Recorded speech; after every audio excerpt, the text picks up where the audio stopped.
Hi guys! Welcome back to my channel, and for today's video, nandito po tayo ayan, sa Calatagan, Batangas, and we have here a property na walking distance lang po siya sa beach. Ayan, so ito yung magiging kalsada niya. Ayan. Alright, so undergoing construction. This is Barangay Road. Ayan po. Ayan. Tapos doon po is going to the highway. So around 3 minutes to highway.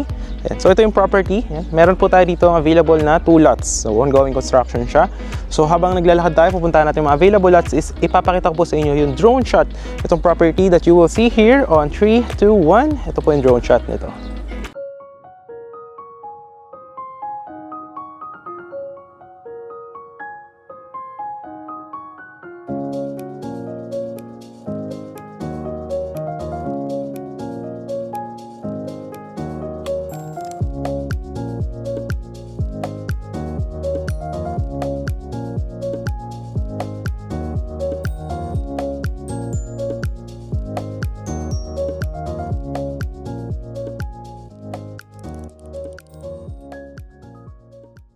So yun guys, nakita nyo naman yung drone shot. Ayan, so napakalapit nila sa dagat. Andun lang siya. And so may resort doon. Mura lang yung day tour. So around 150 or 200 pesos. And may swimming pool doon and white sand. So yan. So provincia vibes. Ito po yung gagawin na right of way ng ating property. So last 2 lots na lang po yan. No? Napakamurang lupa. Ayan. So diretso doon yung Barangay Road. Ayan. So pakita ko sa inyo yung front view. Ayan. So ito siya guys. Ayan. Right. So lakaran natin guys para makita nyo. Ayan. So gagawin to guys ng mga concrete roads, yan, drainages, tsaka mga perimeter fence. And naghahanap dyan ng affordable properties na near Manila lang din to at Calatagan, Batangas. Ayan. So ano siya, kung kayo ay mag-exit ng expressway sa SLEX, malapit rin naman to. Sa Calax, diretso nyo Tagaytay, tapos dire-diretso na yung papunta ng Calatagan, Batangas. Ayan. So pakita natin sa inyo yung mga drainage. Ayan. So tara. Ayan guys. So makita nyo dito. Ayan o. So ito yung mga gamit. Ayan. Mga equipment. Alright. So ito yung mga drainage. Ayan. So ibabaon yan guys. Ayan. Diretso tayo. So ayan siya guys. Ayan o.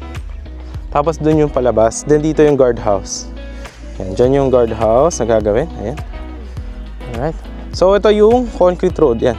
Makita nyo siya dyan. Binabaon yung mga drainages. Ayan. Mga drainage. Ayan. Tapos, ito yung concrete road. Ginagawa. Ayan. Yung parks and playground nandyan. Alright. Tapos, yan. Dito. Ayan. Alright. So, yung last 2 lots natin is nandun. Andun siya. Ayan. Mayroon doon isa. Tapos, yung isa is nandun. Pakita ko na lang sa inyo para makita nyo rin. Alright.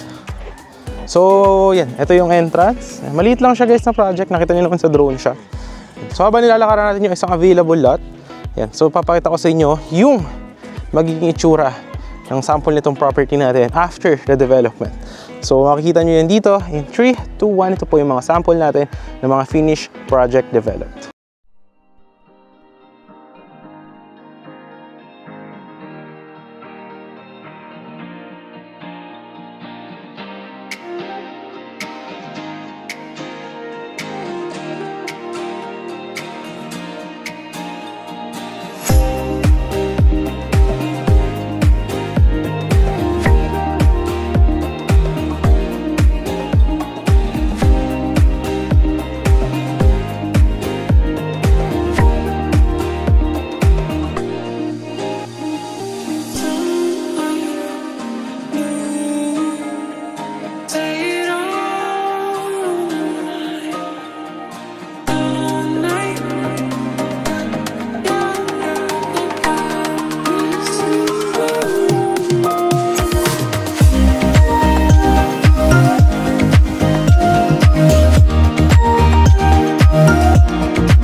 So yun guys, nakita nyo naman yung mga sample natin, mga projects. So ganun po magiging itsura nito after development. So ayan po yung mga drainages natin, yan, ginagawa. So yung last toolets natin na available is nandito po. Wait lang. So nandito yung last toolets, ito yung isa. Yan, wait lang. Hi sir. So ito yung last toolets natin, ito yung isa. Ito, yan. So tatanggalin yung bahay na yan. Alright. So diretso yan hanggang doon. Pag ganon, ayan. So siya, malaki siya actually. Ayan. Tapos ito yung concrete road. So dyan yung drainage. Ayan. Gagawin din dyan ng pathway. Ayan. So dito kung sakali, dito magsisimula yung muhon. Ayan. Pag ginawa na ng mga muhon to. Ayan. Alright. So yan, diretso pa dun yung concrete road. So ito yung isang lot. Ayan. So gagawin pa yun sa likod ng mga perimeter fence. Ayan. Paikot dito sa property. Ayan. So lakaran natin isa pang lot. Ito natin. Teka lang. Ayan. So dyan gagawin yung okay. So ito guys yung 486 natin na square meter na lupa. Ayan. So kasama tong bahay. So hanggang dyan siya sa kabila. Dito. Ayan. So pag ganun yung frontage nya. Tapos perimeter fence dyan sa likod. Ayan. So 486 square meter tong isang lot. And so ito undergoing construction guys. Ayan yung mga drainage, ayan, nakita nyo naman dyan. Tapos, pakita ko sa inyo isang lot, nasa 300 square meter siya. 360 something square meter. So, ayan, pakita natin sa inyo. Alright. So, dito yung front view. Ayan, so, ongoing development. Sa likod nyan, is gagawan din dyan ng mga perimeter fence. Ayan. Guys, nakita nyo naman yung sample na itsura na magiging itsura nito, ng project pag na-develop na. So, yun. Ganun din yung magiging ano rito ng mga concrete road, yan, mga drainage, lines for electricity, water, tas any house design upon full project, full construction ng project natin. Ayan. So, yung isa nating, di ba yung pinakita ko sa inyo yung lot na isa, 486. Ito naman, 384 square meter yung isa pang lot. Ayan. So, ito siya. Ayan, undergoing construction. Ayan. Tapos, yung isa nandun. Yung parks and playground, dito ilalagay guys. Ayan. So, dyan siya. Tsaka yung multi-purpose hall. Ayan. Tapos, mamaya guys, ipapakita ko rin sa inyo yung beach ng malapit dyan. No? So, 20% lifetime discount po kayo dito. Yung mga lot owners dito. Tapos, actually affordable dito. Ang lapit lang din sa beach. Tsaka ang hangin dito, provincial vibes talaga. Ayan. So, ito yung last one lot pa. Ano ba kanina 486 square meter.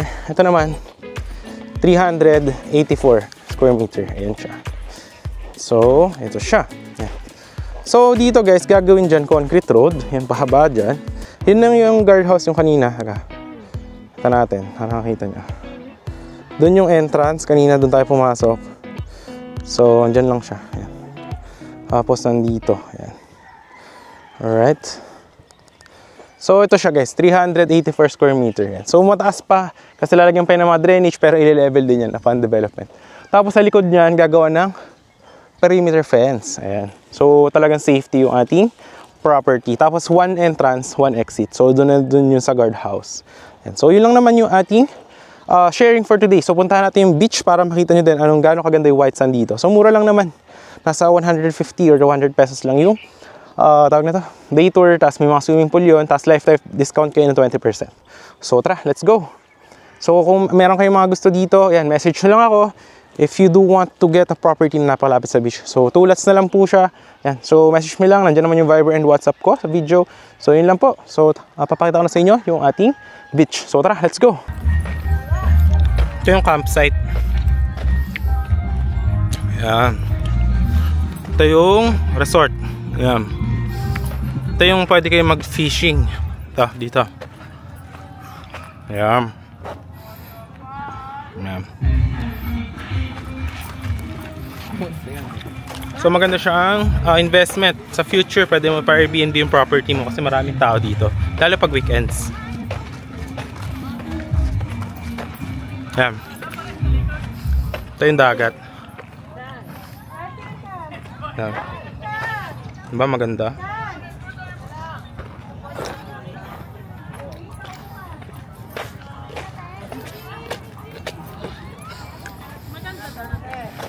Ayan, yung dagat.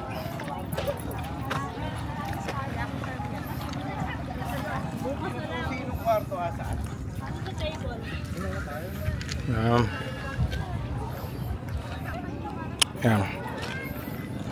Yan. So, yun yung ating property tour for today. Yan. Ito yung, so maraming tao dyan sa may resort. May restaurant din dyan and bar. Yan. Ito yung beach. Yan. So, kita nyo naman maraming tao. Yan. Lalo pag weekend, Saturday, Sunday, marami dito. Yan. So, pakita ko ulit sa inyo. Ito siya. Ayan. So, malinis yung dagat dito, guys. Ayan, o. Pwede rin kayo mag-campsite doon, mag-overnight. Pag-rent na lang kayo ng tent nyo. Ayan. Pwede kayo mag-rent ng bangka. Ayan, o. Going to Little Boracay or Highland hopping. Ayan, pwede yan. Ayan, may mga balsa din. Tapos yan, pwede kayo mag-rent nun, o. Teka. Yung bangka doon, wait lang. Ayan, mga bangka dyan. Pwede kayo mag-island hopping. Ayan. So, malinis yung dagat, guys. Ayan. So, yun yung ating property tour for today. Ayan. So, kung pangarap mo magkaroon ng property malapit sa dagat, and meron siyang future na, alam mo yun, future na pwede mong gawin na for Airbnb, pwede kumita yung property mo. And, syempre, lalo pa tataas yung price appreciation ng property mo. Dahil nga, this is one of the tourist attraction na pinupuntahan dito sa Calatagan, Batangas. Kung i-schedule or what, message me.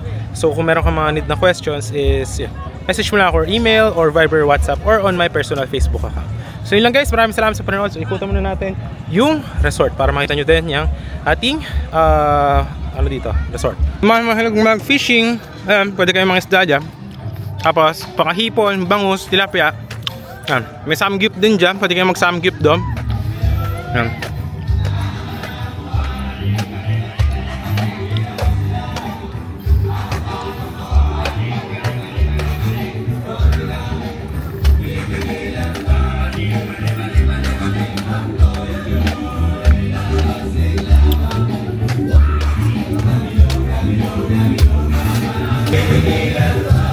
Ito yung swimming pool. So dito yung swimming pool, guys. Ayan.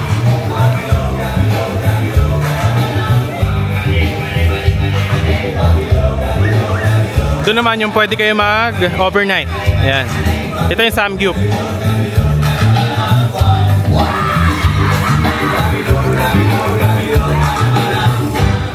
Tranquility Base here to Eagle Airlander.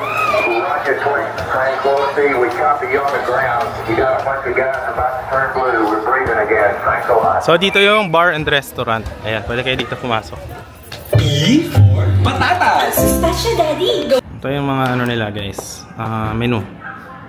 Ayan.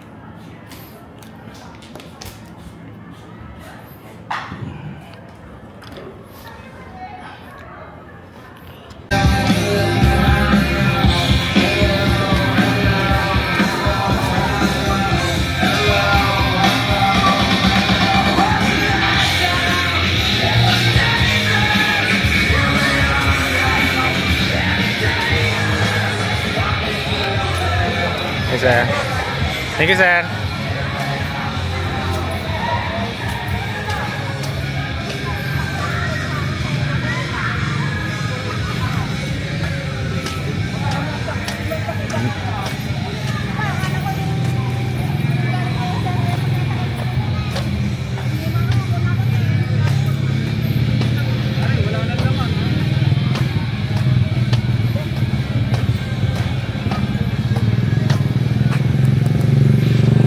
So yun lang yung ating video for today, guys. So maraming salamat sa panonood. And if you are interested, message me on Viber or WhatsApp. And hope that I could assist you and your family for the future or hindi man. And so sana maabutan nyo pa yung last na remaining lots natin na napakaganda investment malapit sa beach dito sa Calatagan, Batangas.